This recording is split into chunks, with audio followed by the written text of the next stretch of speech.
Good morning po, teachers. Ngayon po, gagawa po ako ng DIY face mask. So, ito po ang aking mga materials. Isang face towel, tapos po, dalawang rubber band. So, simulan na po natin.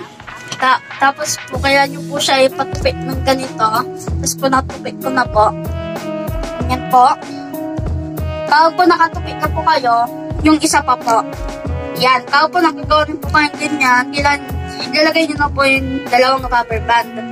Yung isa po dito, lang po. Tapos rin po yung dito. Tapos po kapag nakagawa na po kayo, kailangan nyo po siya ipatupik na pag ganito. Tapos rin po yung isa. Tapos kailangan nyo po siya ilusot dito sa may butas. Tapos po kapag nalusot nyo na po,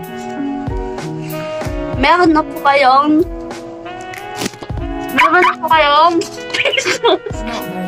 face mask. Tapos po, bye-bye!